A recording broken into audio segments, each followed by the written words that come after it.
یہ کہانی آپ نے بڑی توجہ سے سننی ہے، آپ کو بہت مزہ آئے گا اور اس سے سیکھنے کو بھی بہت کچھ ملے گا۔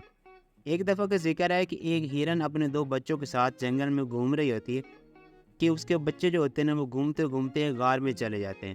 جیسے وہ غار میں انٹر ہوتی ہے، اس کی ماں بھی انٹر ہوتی ہے، تو دیکھتی ہے کہ وہاں پر جانوروں کے ہڈیاں پڑی ہیں، اور ان کو فیل ہوتا ہے کہ یہ شیر کی غار ہے۔ تو وہ ان کو باہر نکالنے والی ہوتی ہے کہ باہر سے وہ شیر کی دھاڑ سنتی ہے۔ شیر جو ہوتا ہے وہ باہر سے آ رہا ہوتا ہے، تو اب اس کو پتہ چل چکا ہوتا ہے کہ اگر میں ابھی یہاں سے باہر نکلوں گی تو شیر مجھے پکڑ لے گا، میرے بچوں کو بھی مار دے گا اور مجھے بھی مار دے گا۔ اس نے اس وقت اپنے ہوش کو قابو میں رکھا اور ایک پلان بنایا۔ وہ غار کی اوٹ میں کھڑی ہو گئی، تو جیسے ہی شیر غار کے قریب آیا، وہ اپنے بچوں کو چلا کے زور سے کہتی ہے اور گرے دار آواز میں کہتی ہے کہ بچوں گھبراؤ نہیں، میں آج تمہیں شیر کا ڈنر کرواؤں گی۔ جیسے ہی شیر یہ بات سنتا ہے وہ اپنی جان بچا کر وہاں سے بھاگنے لگتا ہے اور بہت زیادہ خوف زدہ ہوتا ہے۔ خوف زدہ شیر کو بھاگتے ہوئے گیدڑ رستے میں مل جاتا ہے، اور گیدڑ اس سے پوچھتا ہے کہ تم اتنے خوف زدہ ہو کر کہاں بھاگ رہے ہو؟ تو وہ کہتا ہے کہ میری غار میں کوئی بہت بڑا خطرناک جانور آ گیا ہے جو میرے شکار کرنے کے لیے وہاں پر بیٹھا ہوا ہے۔ گیدڑ اس کو سمجھاتا ہے کہ جنگل میں تم سے زیادہ کوئی بڑا خطرناک اور مضبوط کوئی نہیں ہے، وہ کوئی چیز تمہیں ڈرا رہی ہوگی، تم واپس چلو میرے ساتھ۔ شیر کہتا ہے نہیں، میں تمہاری بات نہیں مانوں گا، وہ بہت خطرناک ہے، وہ میرا شکار کرنے کے لیے وہاں پر بیٹھا ہوا ہے۔ وہ گیدڑ اس کو سمجھاتا ہے کہ تم میرے پہ بھروسہ کرو، میرے ساتھ چلو، میں نہیں بھاگوں گا۔ شیر اس کو کہتا ہے کہ تم مجھے وہاں چھوڑ کے بھاگ نکلو گے، تم تو بھاگ جاؤ گے، مجھے وہ پکڑ لے گا۔ گیدڑ کہتا ہے کہ تم مجھ پہ بھروسہ کرو، اگر بھروسہ نہیں ہے نا تو اپنی دم میری دم کے ساتھ باندھ لو، پھر تو میں نہیں بھاگ سکوں گا نا۔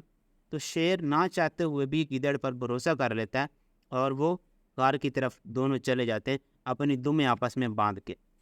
ہرنی جب دور سے دیکھتی ہے کہ گیدڑ شیر کو واپس لے کے آ رہا ہے، تو پھر اس کے ذہن میں ایک ترکیب آتی ہے۔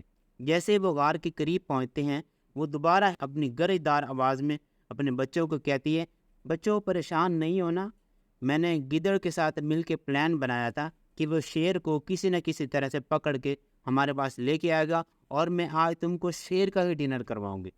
جیسے ہی یہ بات شیر سنتا ہے، شیر دوڑنے لگتا ہے اور وہ بھول جاتا ہے کہ میرے ساتھ کو گیدڑ بھی بندھا ہوا ہے۔ گیدڑ ادھر پتھروں سے ٹکراتا ہے، ادھر کانٹوں پہ گھسیٹتا ہے اور ہر جگہ پر پھنستا پھنساتا آخر ایک شاخ کے ساتھ وہ پھنس جاتا ہے، اور شیر جو ہوتا ہے وہ زور لگا کے وہاں سے بھاگ نکلتا ہے اور اس کی دم ٹوٹ جاتی ہے۔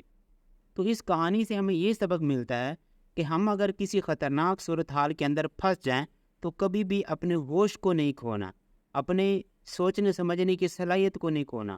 ہمیشہ ایک مصیبت کے ساتھ یا ہمیشہ ایک مسئلے کے ساتھ کوئی نہ کوئی اس کا سلوشن ضرور ہوتا ہے، لیکن آپ کو تھوڑا سوچنا ہوتا ہے کہ وہ سلوشن کیسے آپ کر سکتے ہیں۔